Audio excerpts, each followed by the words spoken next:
Hello students. तो last class में हमने देखा था पोटेंशियल और पोटेंशियल डिफरेंस क्या होता है। ओके। और फिर हमने इसमें देखा था लास्ट वन जो था टॉपिक अपना वो था करंट क्या होता है। ओके। तो आज के क्लास में हम लोग देखेंगे करंट के बाद का टॉपिक। ठीक। तो करंट के बाद का टॉपिक जो अपना है वो देखना है हमें आज कि किसी कंडक्टर में कैसे करंट फ्लो होगा। सही है बिल्कुल। तो डालेंगे आज हम लोग आज का हेडिंग कि flow of current in conductor.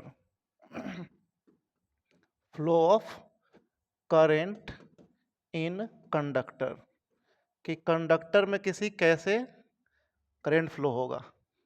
Okay.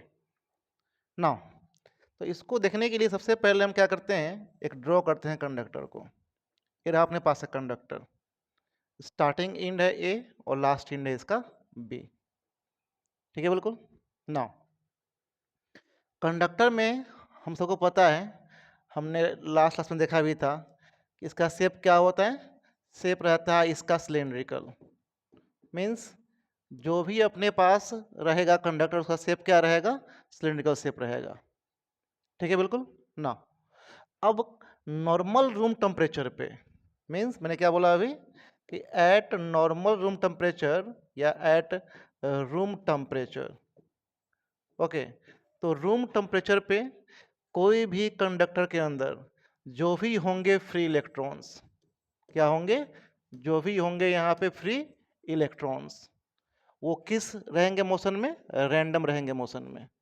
जैसे मान लो अपने पास यहाँ पे ऐसे बहुत सारे फ्री इलेक्ट्रॉन्स हैं, तो इसका मूवमेंट क्या रहेगा, जिसका जहाँ मर्जी उधर ये अपना मूव कर रहा है।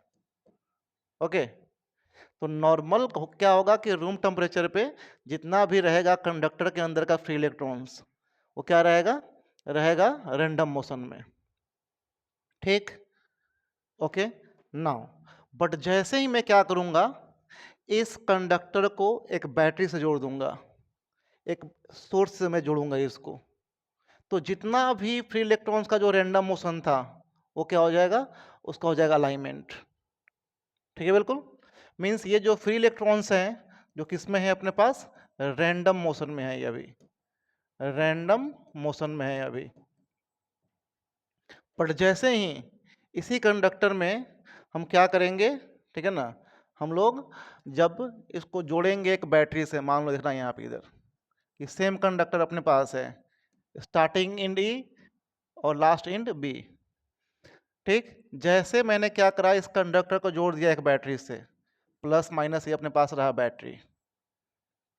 सही है ना, प्लस माइनस ये अपने पास बैटरी। तो बैटरी मीन्स क्या रहेगा अपने लिए, बैटरी मीन्स एक एनर्जी का सोर्स। ठीक है ना, इसको याद रखना हमेशा कि बैटरी क्या रहेगा अपने लिए, अपने लिए जो बैटरी है ये क्या है, एनर्जी सोर्स है ये। या किसी भी सर्किट में जो बैटरी होता है उसका काम क्या होता है, उस सर्किट को एनर्जी प्रोवाइड करना कंटिन्यूअसली। ठीक। तो बैटरी क्या करेगा, एनर्जी कहाँ देगा, देगा इस कंडक्टर ए बी के पास में। तो जो यहाँ पे पहले फ्री इलेक्ट्रॉन्स थे रैंडम मोशन में, अब उसका क्या हो जाएगा, उसका हो जाएगा अलाइनमेंट। उसका क्या होगा, अलाइनमेंट होगा। जैसे मान लो ये इलेक्ट्रॉन था, तो ये क्या हुआ, एक क्यू में अरेंज हो गया। किस में हो गया अरेंज, एक क्यू में अरेंज हो गया जी। ठीक है ना। तो क्यू में अरेंज होते ही हम क्या बोलेंगे इसको कि यहाँ पे इलेक्ट्रॉन्स का अलाइनमेंट हो गया है। ठीक। नाउ अब देखना यहाँ पे पॉजिटिव टर्मिनल से क्या होता है जी, हमने देखा था पिछले क्लास में भी कि पॉजिटिव टर्मिनल मीन्स उसका पोटेंशियल ज़्यादा है और नेगेटिव जो रहता है टर्मिनल इसका पोटेंशियल कम। ठीक। तो पॉजिटिव वाले से करंट का फ्लो होगा, करंट आई था अपने पास में, एक करंट फ्लो हो रहा है कहाँ से, प्लस वाले टर्मिनल से, कहाँ तक, इंड ए के पास, और फिर इस कंडक्टर से पास होते हुए कहाँ आ जाएगा, बी से होते हुए आ जाएगा बैटरी के निगेटिव के पास में। सही है ना। बट एक्चुअल में क्या हो रहा है हमें पता है पहले से कि एक्चुअल में ये जो करंट का जो मैंने फ्लो मार्क करा, करंट आई का फ्लो जो मार्क किया हमने यहाँ पे, वो तो क्या है, वो तो बस एक कन्वेंशनल करंट है जो हम लोग ऑलरेडी क्लास में डिस्कस पहले कर चुके हैं। बट यहाँ जो दिख रहा है हम लोगों को कि कंडक्टर के अंदर का जो इलेक्ट्रॉन्स है वो कैसे अरेंज हुआ है, बी से ए की तरफ। इट मीन्स कि इस ए बी जो कंडक्टर में करंट फ्लो कैसे हो रहा है, करंट फ्लो हो रहा है ए टू बी, बट इलेक्ट्रॉन का फ्लो कैसे हो रहा है, मेन करंट फ्लो के उल्टा हो रहा है। मीन्स इलेक्ट्रॉन फ्लो कर रहा है बी टू ए, ये रहा फ्लो ऑफ इलेक्ट्रॉन, और मेन करंट कैसे फ्लो कर रहा है, ए टू बी। ठीक, तो ये चीज तो मैंने पहले भी तुम लोगों को समझाया था ऑलरेडी क्लास में, ठीक है ना। और आज हमने एक बार फिर से देख लिया इस चीज को कि नॉर्मल कोई भी रहेगा कंडक्टर, उसमें क्या रहेगा, रैंडम मोशन में इलेक्ट्रॉन का फ्लो होता है। बट जैसे ही हमने क्या करा, उस कंडक्टर को अटैच करा एक बैटरी से, एक सोर्स से, तो क्या हुआ, उसके अंदर का जो भी इलेक्ट्रॉन का फ्लो था, जो पहले रैंडम था, अब क्या हो गया, अलाइनमेंट हो गया उनका, वो एक अब क्यू में पास हो रहा है। तो क्यू में पास हो रहा है मतलब क्या हो रहा है, इलेक्ट्रॉन का फ्लो जो था वो अरेंज हो गया है। अरेंज होते ही क्या होगा, करंट का फ्लो उससे होना शुरू हो जाएगा। इट मीन्स कि जैसे ही तुम क्या करते हो, एक बैटरी से जोड़ते हो किसी भी सर्किट को, तो वायर्स में क्या होते हैं, ऑलरेडी करंट, सॉरी वायर्स में क्या होगा, ऑलरेडी इलेक्ट्रॉन्स है वहां पे, फील्ड मीन्स उसके पास फील्ड इलेक्ट्रॉन्स अपने पास हैं। बट जैसे ही फ्री इलेक्ट्रॉन्स बैटरी से जुड़ेगा, वो क्या हो जाएगा, एक पर्टिकुलर क्यू में हो जाएगा अरेंज, और अरेंज होते ही क्या होगा, वहां से इलेक्ट्रॉन का फ्लो होना शुरू हो जाएगा पूरे सर्किट में, और हम क्या बोलते हैं कि सर इसमें करंट का फ्लो होना स्टार्ट हो गया है। ठीक है ना। तो जैसे ही हम लोग यहाँ इस चीज को हम लोग यहाँ लिख सकते हैं कि बैटरी जो रहता है अपने लिए, ठीक है ना, लिखेंगे यहाँ पे battery in A circuit, battery in A circuit provide continuous flow of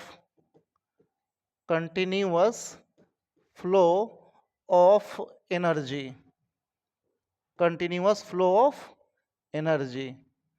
और इसी एनर्जी से क्या मिलता है, हमें करंट देखने को मिलता है फ्री इलेक्ट्रॉन्स के अरेंजमेंट के हेल्प से। तो ये फिनोमेना जो होगा वो तो सारे होगा कंडक्टर्स में ना, वो चाहे एल्युमिनियम हो, कॉपर हो, गोल्ड हो, सिल्वर हो, या फिर बाकी जो भी आपके पास कंडक्टर्स है, ये सब में होगा। ठीक, नाउ नेक्स्ट देखते हैं इसके बाद में। ओके, नेक्स्ट देखो जी। अब इसके बाद ये तो देख लिया हमने कि किसी कंडक्टर से कैसे करंट का फ्लो होगा, कैसे चार्ज का मूवमेंट होगा किसी कंडक्टर से। अब नेक्स्ट पार्ट ये है कि जब करंट फ्लो हो रहा है किसी कंडक्टर से, तो हमारे एक बहुत ही फेमस साइंटिस्ट थे, नाम था उनका ओम। ठीक, तो ओम ने अपना बनाया था, एक लॉ बनाया था जिसको हम लोग क्या बोलते हैं, बोलते हैं ओम्स लॉ। देखेंगे इधर, फिर स्टार्ट करते हैं फिर ओम्स लॉ। तो नेक्स्ट टॉपिक अपना क्या रहेगा, ओम्स लॉ। देखो जी, ओम्स लॉ जो है ये बहुत ही सिंपल लॉ है, ऑलरेडी हम लोग पढ़ चुके हैं पोटेंशियल क्या होता है, हमने करंट पढ़ रखा है। तो करंट और पोटेंशियल में कुछ होता है रिलेशन, जिसको किसने किया था एस्टेब्लिश, ओम ने किया था। ठीक, तो सबसे पहले हम देखते हैं स्टेटमेंट क्या था ओम्स लॉ का। तो स्टेटमेंट में देखना है यहाँ पे कि स्टेटमेंट जो था ओम्स लॉ का, ये क्या होता है देखना है ध्यान से। देखो जी, ओम ने बोला कि करंट अगर किसी कंडक्टर में फ्लो हो रहा है, अगर करंट जो आई है अपने पास में किसी कंडक्टर में अगर फ्लो हो रहा है, तो वो क्या रहेगा, डायरेक्टली रहेगा प्रोपोर्शनल टू पोटेंशियल डिफरेंस जो रहेगा अक्रॉस उस कंडक्टर के। ठीक है, बिल्कुल। करंट जो था आई, ये क्या है, डायरेक्टली प्रोपोर्शनल टू है potential difference across the end of conductor, across the end of conductor. Means conductor के एंड पे जो हम लोग अप्लाई करेंगे पोटेंशियल डिफरेंस, ठीक, वो क्या रहेगा, डायरेक्टली रहेगा प्रोपोर्शनल करंट से। ठीक, नाउ इसी चीज को कुछ बुक्स में लिखता है कि पोटेंशियल डिफरेंस मींस, पता है हमें सिंबल क्या रहेगा, वी रहेगा ये तो। ठीक ना, कुछ बुक्स पे लिख सकता है इस चीज को कि I proportional to V।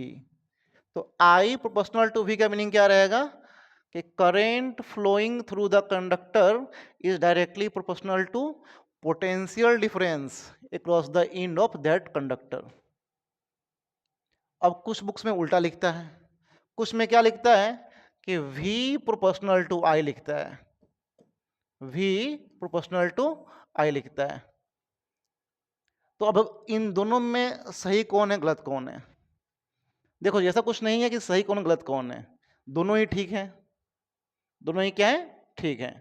But हाँ, कुछ कंडीशंस जो हैं यहाँ पे according to mathematics, means mathematic के अगर देखा जाए बिहाफ पे, मैथमेटिक का देखा जाए अगर अकॉर्डिंग, तो थोड़ा सा इसमें स्लाइटली क्या होगा, चेंज रहेगा। तो मेरा काम है दोनों सिखा देना। हाँ, अगर तुमसे कोई ये पूछे कि सर हम क्या मतलब किसको सही मानेंगे ज़्यादा, तो अगर ऐसा कुछ अगर जहाँ बात हो, हम फर्स्ट वाले को क्या करेंगे, ज़्यादा मानेंगे, ठीक है ना। आई प्रोपोर्शन टू वी वाले को ज़्यादा हम लोग प्रेफरेंस देंगे as compared to V proportion to I वाले का, ठीक ना। अब आई प्रोपोर्शन टू वी है, इसका मतलब क्या रहेगा कि करेंट और पोटेंशियल में या पोटेंशियल डिफरेंस के बीच में डायरेक्टली प्रोपोर्शन का रिलेशन है कि जितना रेट से करंट बढ़ेगा सेम रेट से क्या होगा, पोटेंशियल भी होगा इंक्रीज, ठीक। अब जैसे ही मैं यहाँ पे इस प्रोपोर्शनल सिंबल को यहाँ से अगर रिमूव करूँ, यहाँ से क्या करूँ, मैं इसको रिमूव करूँ, तो कुछ यहाँ पे आएगा, कांस्टेंट आएगा, लिखेंगे उसको हम लोग कि आई इक्वल टू भी बाई क्या लिखना होगा, हमें यहाँ पे आर लिखना होगा। मीन्स यहाँ पे जो अपने पास आया प्रोपोर्शनल, इस डायरेक्टली प्रोपोर्शन के सिंबल को हटाने के बाद जो अपने पास आया कांस्टेंट, ओके, तो कांस्टेंट कितना अपने पास आया यहाँ पे 1/r, ठीक है बिल्कुल।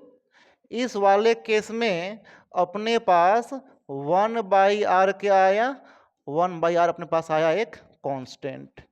ये कैसे आया कांस्टेंट, जो हमने क्या करा, डायरेक्टली प्रोपोर्शन के सिंबल को यहां से रिमूव किया है, ठीक है ना। तो यहां अगर इस वाले से i equal to V by R से मैं क्या करूं, अगर v करूं कैलकुलेट, तो v कितना आएगा, ये आएगा i इंटू आर। इसी को क्या बोलते हैं हम लोग, बोलते हैं ओम्स लॉ, या इसको बोल सकते हो ओम्स लॉ का मैथमेटिकल फॉर्मूला। कितना, v equal to I into R, ठीक है बिल्कुल। बट अगर मैं इस दूसरे वाले को भी अगर लूं जहां लिखा हुआ है potential difference across the end of conductor is directly proportional to current flow through the conductor, तो उससे भी तो सर यही चीज आ रहा है, देखना है यहाँ पे। अगर इसको अगर मैं डील करूं तो क्या आएगा यहाँ पे, यहाँ भी डायरेक्टली प्रोपोर्शन है दोनों के बीच का रिलेशन, पोटेंशियल डिफरेंस और करंट के बीच का। तो जब यहाँ से रिमूव करेंगे हम लोग किसको, इस डायरेक्टली प्रोपोर्शन के सिंबल को, जब यहाँ से हम लोग क्या करें, इसको रिमूव करें, तो अपने पास क्या आएगा रिजल्ट, रिजल्ट आएगा यहाँ पे आई इंटू आर। तो ये भी तो सर सेम ही है, ये भी क्या है, बिल्कुल सेम ही तो है जो हमने अभी ड्राइव किया आई प्रोपोर्शन टू वी वाले से। हाँ जी, देखना यहाँ दोनों दोनों का जो लास्ट जो मैथमेटिकल आ रहा है फॉर्मूला, दोनों सेम ही आ रहा है। तो सर फिर डिफरेंस क्या है इस चीज़ का, डिफरेंस ये है कि देखो जब ग्राफ प्लॉट करेंगे हम आई प्रोपोर्शन टू वी का और v प्रोपोर्शन टू आई का, उसमें डिफरेंस रहेगा जी, फिर उसमें क्या होगा, डिफरेंस होगा, ठीक है ना। तो ज़्यादा हम लोग किसको मानेंगे एक्यूरेट, मानेंगे किसको, आई प्रोपोर्शन टू वी वाले को, ठीक। बट हाँ, अब कुछ बुक्स में इसको लिखता है, कुछ में इसको लिखता है, दोनों ही सही है, वो दोनों ही क्या है, सही है। बट हाँ, अगर एग्जाम में, अगर बोर्ड एग्जाम में अगर लिखने की बात हो, तो हम क्या लिखेंगे कि current flow through the conductor is directly proportional to the potential difference across the end of that conductor, ठीक। नाउ तो ये तो हो गया ओम्स लॉ का स्टेटमेंट क्या था और करेंट और पोटेंशियल में क्या रिलेशन था, ठीक। नाउ नेक्स्ट देखते हैं हम लोग आगे फिर इसमें। अब एक काम करते हैं हम लोग, ओम्स लॉ को हमने देखा अभी कि करेंट और पोटेंशियल डिफरेंस में क्या होता है रिलेशन। तो ओम्स लॉ को थोड़ा सा हम लोग वेरीफाई कर लेते हैं फिर, ठीक है ना। वेरीफाई करने के लिए हमें यहाँ पे एक छोटा सा सर्किट ड्रॉ करना पड़ेगा। ओके, तो लिखेंगे नेक्स्ट हेडिंग यहाँ पे कि verification of Ohm's law. Verification of Ohm's law, कि ओम्स लॉ का कैसे हम लोग करेंगे वेरिफिकेशन, कैसे वेरीफाई होगा ओम्स लॉ। अब वेरीफाई तो ऐसा होगा नहीं, उसके लिए क्या करना पड़ेगा हम लोगों को, एक ड्रॉ करना पड़ेगा सर्किट, ठीक है ना। तो एक काम करते हैं फिर, ड्रॉ करते हैं सर्किट हम, और क्या करते हैं फिर ओम्स लॉ को देखते हैं कि I प्रोपोर्शनल टू V आ रहा है कि नहीं, या फिर V equal to IR result आ रहा है कि नहीं। ओके, देखो जी, वेरिफिकेशन में जो हम लोग ड्रॉ करेंगे वो क्या ड्रॉ करेंगे, सबसे पहले यूज कर लेंगे रेसिस्टेंस, ठीक ना। तुम क्या कर सकते हो, रेसिस्टेंस के प्लेस पे एक कोई बल्ब लगा सकते हो, कोई दिक्कत नहीं है उससे, ठीक। नाउ रेसिस्टेंस के साथ हम क्या करेंगे, उसी वायर में अटैच कर देंगे एक एमीटर, और इस एमीटर को क्या करेंगे हम लोग, जोड़ देंगे बैटरी से। ये अपने पास battery, plus minus V means battery का पोटेंशियल। ओके, यहाँ लगा दिया हमने, एक स्विच लगा दिया जी। ये अपने पास स्विच, अपने पास क्या है, स्विच है यहाँ पे, ठीक।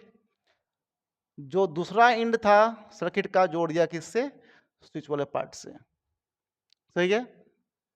नाउ लोड के क्रॉस, लोड मीन्स रेसिस्टेंस जो अपने पास है, इसके क्या कि हमने क्रॉस में लगा दिया एक वोल्ट मीटर। क्या लगाया हमने यहाँ पे, लगाया वोल्ट मीटर। मीन्स एक एमीटर लगाया हमने, एक लगाया वोल्ट मीटर, एक लगाया हमने यहाँ लोड या फिर रेसिस्टेंस, बैटरी और स्विच।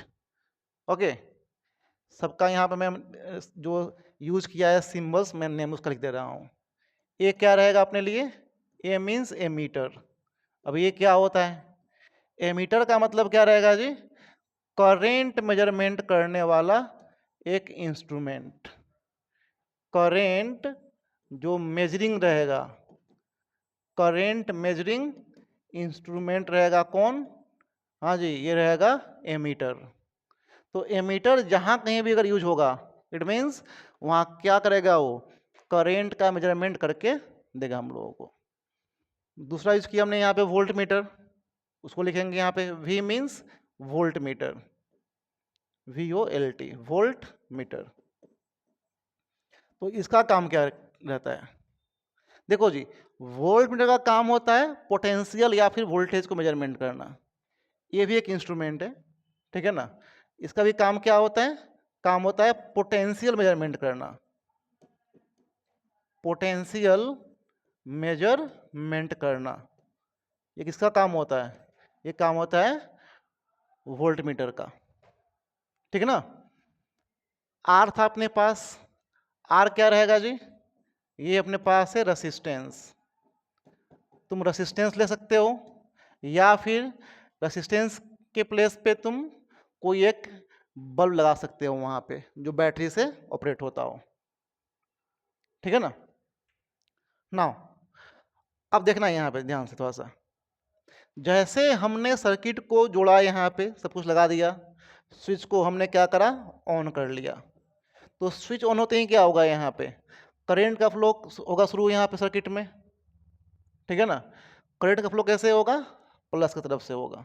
तो यहाँ से करंट बाहर निकला, करंट आई, यही करंट क्या होगा, किससे पास करेगा, पास करेगा एमीटर से, ठीक। फिर एमीटर को क्रॉस करते हुए करंट कहाँ आएगा, आगे बढ़ेगा। आगे करंट को पास होने के लिए दो रास्ते हैं, एक थ्रू वोल्ट मीटर, एक थ्रू रेसिस्टेंस, ठीक है ना। ओके, तो रेसिस्टेंस से करंट पास होगा, इधर से करंट पास नहीं होगा, ठीक है ना। हम लोग देखेंगे उस चीज को बाद में कि क्यों पास नहीं होता है उससे। बट फिलहाल के लिए क्या है अभी, कि जैसे हमने सर्किट को जोड़ा, स्विच को हमने ऑन करा, ऑन करते ही क्या होगा, बैटरी के पॉजिटिव टर्मिनल से करंट का फ्लो होना शुरू हुआ, करंट कहाँ से फ्लो कर रहा है, एमीटर से। आगे गया, आगे क्या हुआ जी, इसको मिला रेसिस्टेंस या इसको मिला लोड, उससे करंट फ्लो होगा। ठीक, पोटेंशियोमीटर से या वोल्ट मीटर से करंट फ्लो नहीं होगा। तो जब वोल्ट मीटर से करंट फ्लो नहीं होगा, इट मीन्स इसके क्रॉस क्या बनेगा, इसके क्रॉस बनेगा पोटेंशियल। मीन्स वोल्ट मीटर अपना जो पोटेंशियल का वोल्टेज का जो रीडिंग है दिखा देगा सामने वहां पे कि कितना उसके पास पोटेंशियल है, कितना वोल्टेज यहाँ पे है, किसके पास, रेसिस्टेंस के पास या जो अपने पास लोड है उसके पास में। और फिर यही करंट क्या होगा, आर्क के थ्रू पास होते हुए आगे कहाँ आ जाएगा, आगे आ जाएगा बैटरी के निगेटिव टर्मिनल के पास में। ठीक, नाउ अब अच्छी बात यह है कि अपने पास जैसे हमने सब कुछ अरेंजमेंट करा सर्किट में, तो जो रीडिंग प्रोड्यूस कर रहा है, तो लिखेंगे यहां हम लोग कि reading of ammeter means current measuring instrument का जो आएगा रीडिंग, उसका हम लोग यहाँ लिख लेंगे कि हाँ भाई साहब कितना करंट यहाँ आ रहा था। जैसे मान लो करंट आ रहा होगा 2 एम्पियर या फिर आ रहा होगा 3 एम्पियर, तो ऐसे जो भी करंट आएगा हम लोग यहाँ पे उसका एक टेबल ड्रॉ कर लेंगे। ठीक है ना। नाउ सेम एक और लगा हुआ है यहाँ इंस्ट्रूमेंट, कौन सा है जी, वो है वोल्ट मीटर। तो उसका भी हम लोग क्या करेंगे, यहाँ पे रीडिंग जो है of volt meter, reading of volt meter हम लोग लिख लेंगे कि हाँ कितना आ रहा था पोटेंशियल, 2 वोल्ट आ रहा है, 3 वोल्ट आ रहा है या कितना आ रहा है। ठीक है ना। तो रीडिंग ऑफ एमीटर और रीडिंग ऑफ वोल्ट मीटर से हमें क्या मिलेगा, एक टेबल मिल जाएगा, आई और वी का वहां से आ जाएगा अपने पास रीडिंग। ठीक है ना। तो जैसे अपने पास आई और वी का आया रीडिंग, तो हम क्या कर सकते हैं इजली, फिर हम इजली यहाँ पे टेबल ड्रॉ करने के बाद में ग्राफ ड्रॉ कर सकते हैं। ठीक, तो देखें इधर आगे अब, तो अपने पास अब आ चुका है, ठीक है ना, करंट का रीडिंग और किसका रीडिंग, पोटेंशियल का रीडिंग। तो जो भी यहाँ पे रीडिंग आएगा क्या करेंगे हम लोग, उसको एक टेबल के फॉर्म में यहाँ पे अरेंज कर लेंगे कि करंट का जो रीडिंग था ये था एम्पियर में, पोटेंशियल का जो रहेगा रीडिंग किस में रहेगा, ये रहेगा वोल्ट में। ठीक है, बिल्कुल। फॉर एग्जाम्पल कि पहला जो रीडिंग था करंट का वो था 1 एम्पियर, पोटेंशियल भी था कितना, 1 वोल्ट। अच्छा देखो, ये तो प्रैक्टिकल जो हमने सर्किट अभी जो ड्रॉ करा था उससे तो करंट और पोटेंशियल का रीडिंग क्या आएगा, अलग अलग आएगा बिल्कुल। जैसे मान लो कोई एक बार रीडिंग निकाला, उसका रीडिंग कुछ और आएगा, किसी और बच्चे ने फिर से जाके पूरा किया सेटअप, उसका रीडिंग कुछ और आएगा। ठीक है ना। तो जो भी रीडिंग आता रहेगा हम क्या करेंगे, टेबल में यहाँ पे अरेंज उसको करते रहेंगे। ठीक, सेकेंड बार जो लिया हमने करंट का रीडिंग वो आया फॉर एग्जाम्पल 2 एम्पियर, कितना आया वोल्ट, 2 वोल्ट। नेक्स्ट टाइम आया 3 एम्पियर, कितना आया पोटेंशियल, 3 वोल्ट। ये मैं खुद से ऐसा कुछ डेटा ज्यूम मैं कर ले रहा हूं। ठीक है ना। नाउ करेंट और पोटेंशियल के टेबल से क्या करेंगे हम लोग, अब ग्राफ ड्रॉ करने वाले हैं। ठीक है ना। नाउ ध्यान देना यहाँ पे, ग्राफ ड्रॉ करने के लिए चाहिए हमें क्या चीज, दो चाहिए एक्सिस, हॉरिजॉन्टल और वर्टिकल, हॉरिजॉन्टल और वर्टिकल। ठीक, अपने पास जो ओम्स लॉ था पहले वो क्या था जी, जो हमने लिखा था पहले कि since I proportional to V लिखा था हमने पहले already, I proportional to V लिखा था हम लोगों ने। ठीक है ना। तो हम आई कहाँ ड्रॉ करेंगे, आई ड्रॉ करेंगे ग्राफ के वर्टिकल एक्सिस पे। ये रहा करेंट, किस में रहेगा, एम्पियर में रहेगा।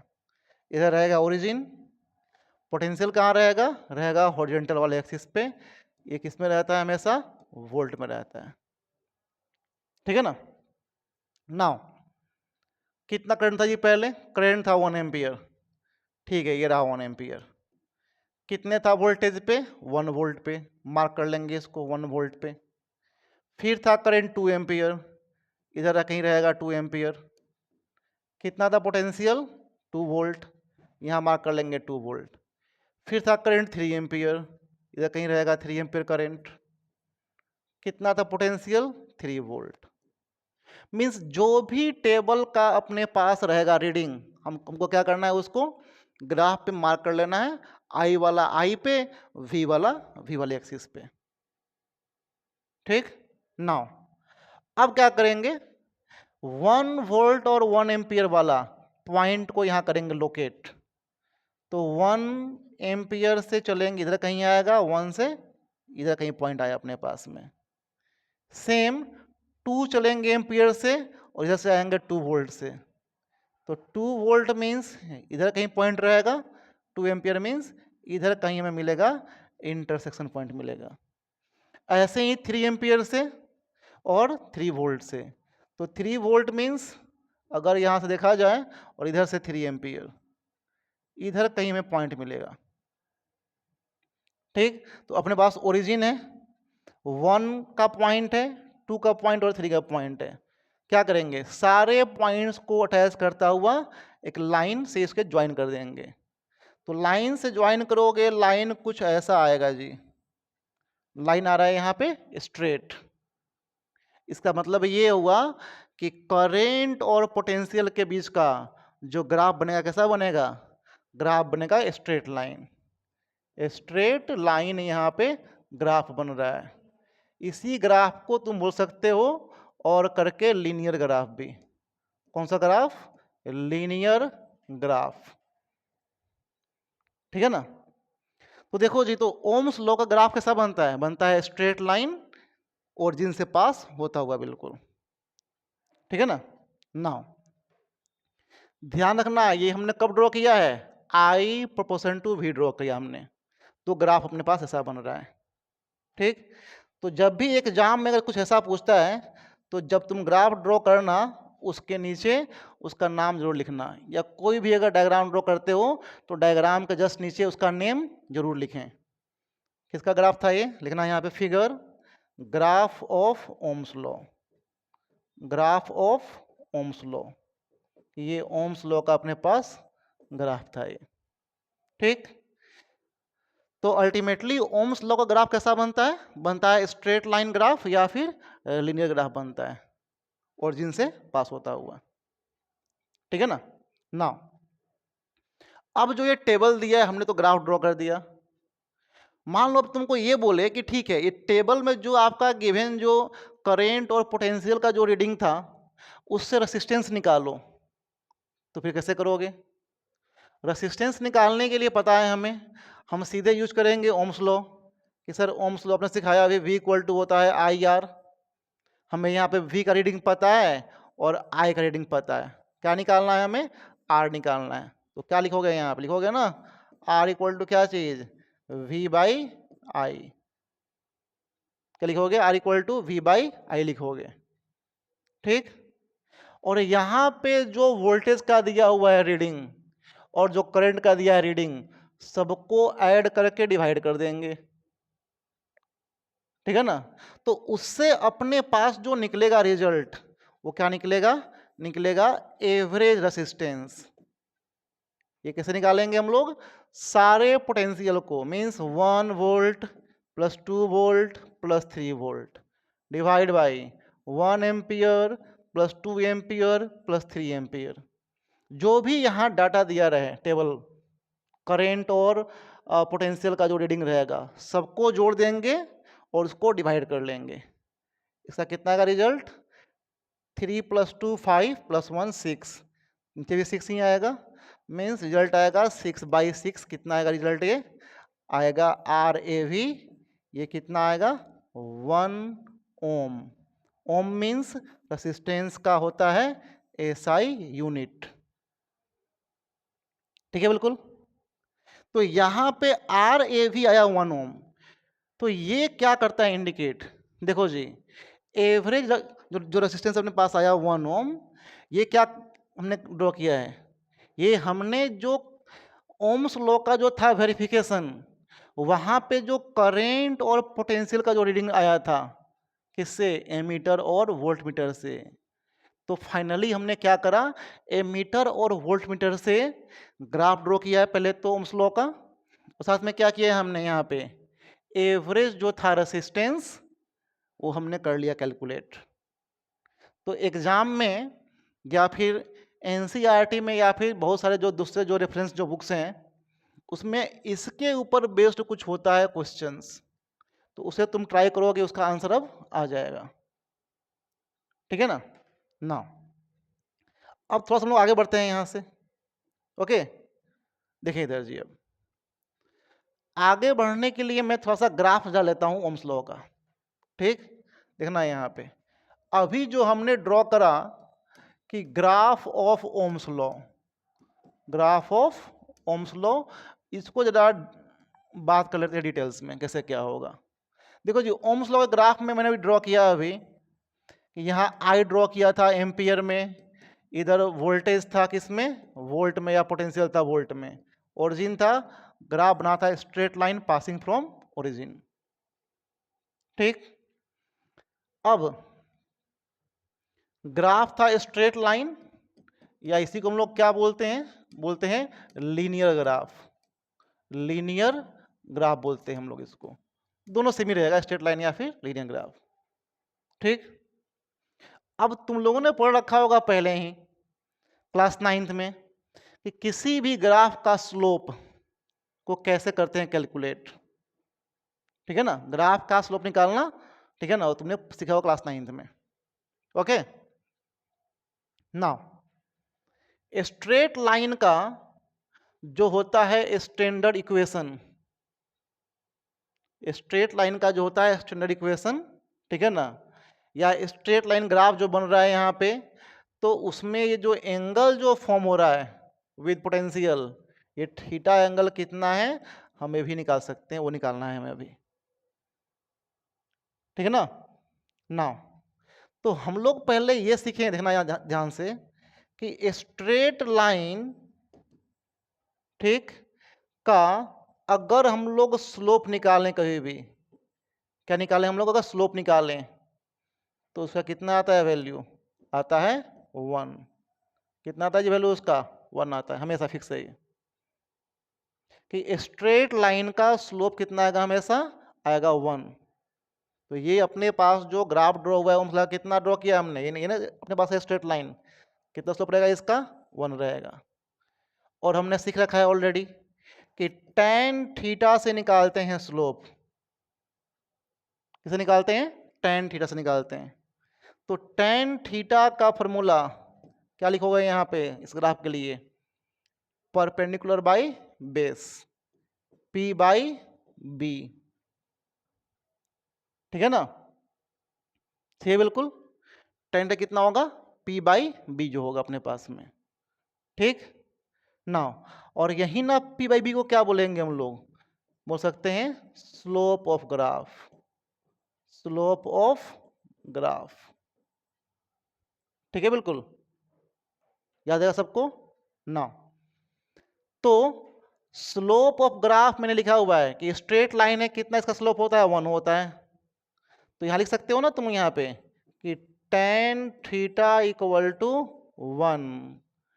तो थीटा कितना होगा जी, तुम लोग पढ़ते होगे ट्रिग्नोमेट्री में, जब भी ऐसा दिया रहे कुछ कंडीशन निकालना हो तो क्या करेंगे, इसको उधर भेजेंगे, क्या होगा, tan इनवर्स 1 हो जाएगा। क्या लिखोगे इसको, tan इनवर्स मीन्स tan का उल्टा, कितना, स्लोप जो था कितना था, वो 1 था। तो tan का वैल्यू 1, किसी एंगल पे 1 आता होगा, मतलब tan का टेबल तुम देखना, tan के किसी थीटा का वैल्यू, किसी पर्टिकुलर वैल्यू पे tan का एंगल जहां 1 आता हो, वहीं क्या रहेगा उसके लिए, उसका एंगल रहेगा। तो टेबल देखेंगे यहाँ में क्या मिलेगा, मिलेगा कि 45 डिग्री वैल्यू पे जो है थीटा का, वो tan कितना होता है, 1 आता है। मीन्स tan 45 कितना आएगा, वो 1 रहेगा। ठीक है ना, उल्टा देखना होता है टेबल यहाँ पे। ठीक, मीन्स यहाँ जो ये एंगल बन रहा था विद पोटेंशियल, वो कितने का एंगल था, वो एंगल था 45 डिग्री का। ठीक है ना। तो ये हम लोग इसके ऊपर अगर कुछ अगर ऐसा आता है क्वेश्चन, ठीक है ना, तो आराम से हम उसे डील कर सकते हैं ऐसा कुछ। ठीक है, बिल्कुल, कि कैसे हमें स्लोप अगर मान लो दो डिफरेंट स्लोप दे दे और बोले कि रेसिस्टेंस का वैल्यू निकालना है, तो क्या कर सकते हैं हम लोग, आराम से उसे कैलकुलेट इससे कर सकते हैं। ठीक, ओके, नाउ बस आगे बढ़ते हैं इससे। फिर नाउ देखना यहाँ ध्यान से अब, तो ओम्स लॉ में देखा हमने उसका result V equal to I R, और हमने इसका जो ग्राफ था, इसका जो वेरिफिकेशन था वो हमने कर लिया। ठीक, एवरेज रेसिस्टेंस कैसे करते हैं कैलकुलेट ये देख लिया, स्लोप कैसे निकालते हैं ये भी देख लिया हमने। अब देखना यहाँ पे कुछ जरा आगे चला, इसमें कुछ और चीजें भी हैं। देखो जी, V equal to I R में V था पोटेंशियल, I था करंट, R क्या था अपने पास, R था रेसिस्टेंस। तो रेसिस्टेंस को जरा आगे जरा डील करते हैं हम लोग कि ये क्या होता है, रेसिस्टेंस क्या होता है। ठीक है ना। देखो जी, रेसिस्टेंस का पहले अगर मैं बात करूं, इसका सिंबल क्या होगा, तो सिंबल में लिख सकते हैं क्या चीज, R। R मीन्स रहेगा रेसिस्टेंस रहेगा, मतलब फिक्स है वो। अच्छा, और होता क्या रेसिस्टेंस, तो रेसिस्टेंस को देखो सिंपल अगर हम लोग डिफाइन करें, तो किसी कंडक्टर में अगर करंट फ्लो हो रहा है, तो उस करंट फ्लो को अपोज करने वाला जो रहेगा वो कौन रहेगा, रहेगा रेसिस्टेंस रहेगा। इसका काम यही होता है। इसका क्या काम होता है कि किसी भी कंडक्टर में, किसी तार में अगर करंट फ्लो हो रहा है, उसको क्या करना है, उसको अपोज करना है। ठीक है ना। तो ये कौन करता है, ये करता है रेसिस्टेंस।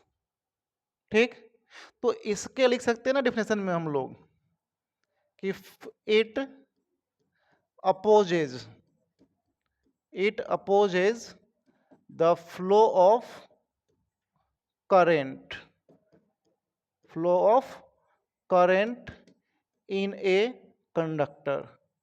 किसी कंडक्टर में क्या रहेगा, जो करंट के फ्लो को अपोज करेगा उसे क्या बोलेंगे, बोलेंगे रेसिस्टेंस। ठीक है ना। नाउ अब इस रेसिस्टेंस का होता है एसआई यूनिट। क्या होता है जी, होता है एसआई यूनिट। उसको क्या बोलते हैं, ओम बोलते हैं। ओम का सिंबल ये रहा, ओम, OHM, क्या बोलते हैं, ओम बोलते हैं। वहीं ओम्स लॉ वाला ओम, उन्हीं के नाम पर रखा गया रेसिस्टेंस का एसआई यूनिट। क्या बोलेगा, ओम बोलेगा इसको। ठीक, अच्छा, रेसिस्टेंस दिखता कैसा है, तो मैंने ड्रॉ किया था वेरिफिकेशन ऑफ ओम्स लॉ में, सेम। इसमें दो इंड होगा, इंड ए इंड बी। ये रहा रेसिस्टेंस अपने पास R। मान लो इसका वैल्यू दिया हुआ है 10 ओम, मीन्स ये 10 ओम तक क्या करेगा, करंट के फ्लो को अपोज करेगा। तो अगर तुम्हारे पास कोई रेसिस्टेंस ऐसा है, उस पे 10 लिखा है, तो 10 ओम तक वो अपोज कर सकता है किसको, करंट के फ्लो को। अगर लिखा है 4 ओम, या लिखा है 2 ओम, लिखा है 1 ओम, लिखा है 1/4 ओम, तो जितना उसका वहां पे रेटिंग रहेगा उतना ही क्या करेगा, वो करंट के फ्लो को अपोज करेगा उस कंडक्टर से। ठीक है ना, ये चीज है। नाउ तो रेसिस्टेंस का सिंबल देख लिया हमने, इसका देख लिया क्या होता है डेफिनेशन, इसका एसआई यूनिट ये दिखता कैसा है। अब एक काम करते हैं, अगर हमें मैथमेटिकल लिखना पड़े फॉर्मूला रेसिस्टेंस निकालने का, तो पता में है ही कि ओम्स लॉ का क्या जो होता है फॉर्मूला अपने पास, V equal to I R. इसे क्या करेंगे हम लोग, R निकाल लेंगे। कितना आएगा अपने पास में, V/I आएगा रिजल्ट। तो रेसिस्टेंस का फॉर्मूला कितना रहेगा, V/I रहेगा। मीन्स पोटेंशियल और करंट का जो अपने पास रहेगा रेशियो, यही क्या रहेगा अपने लिए, रहेगा रेसिस्टेंस रहेगा ये। सही है बिल्कुल ना। अब ये जो अपने पास रेसिस्टेंस है, ये कुछ फैक्टर्स पे डिपेंड करता है जी। वो कौन कौन सा होता है फैक्टर, उसको मुझे देखते हैं यहाँ पे 1 बाई 1 करके। बेसिक ये रहा कि बस इसका सिंबल, इसका डेफिनेशन, ये दिखता कैसा है, इसका मैथमेटिकल फॉर्मूला क्या होगा, ये सब चीजें। बट ऐसा नहीं है कि सर ये सीख लिया हम लोगों ने तो रेसिस्टेंस हमें बहुत ढंग से आ गया, बिल्कुल नहीं। अभी इसके कुछ फैक्टर्स होते हैं, ठीक है ना? तो देखो इसको आगे अब थोड़ा-सा इसमें, इसी का पार्ट है ये, हम लोग इसको लिख सकते हैं अलग से एक बना के सब टॉपिक कि factors on which resistance depend. Factors on which resistance depends means किन-किन फैक्टर्स पे रेसिस्टेंस जो है वो डिपेंड करता है या फिर कर सकता है। ओके, तो फैक्टर्स ऑन व्हिच जो रेसिस्टेंस डिपेंड है, इसको हम लोग देखेंगे नेक्स्ट क्लास में, ठीक? तुम लोगों के लिए बस ये है कि जो कॉन्फिडेंस क्लासेस है, ओके, ये बहुत जल्दी स्टार्ट करने वाला है क्रैश कोर्स क्लास 10th के लिए। तो जो भी बच्चे इस वीडियो को देख रहे हैं, नवंबर फर्स्ट वीक से हम लोग स्टार्ट करने वाले हैं क्रैश कोर्स क्लास 10th के लिए, स्पेशली सीबीएसई वालों के लिए। तो जो भी बच्चे इंटरेस्टेड हैं ऑफलाइन मोड में या ऑफलाइन प्लस ऑनलाइन मोड दोनों में, तो उनके लिए क्लासेस यहाँ पे अवेलेबल हैं। वो लोग आकर के यहाँ पे अपना ज्वाइन कर सकता है बिल्कुल, ठीक है? Okay, thank you.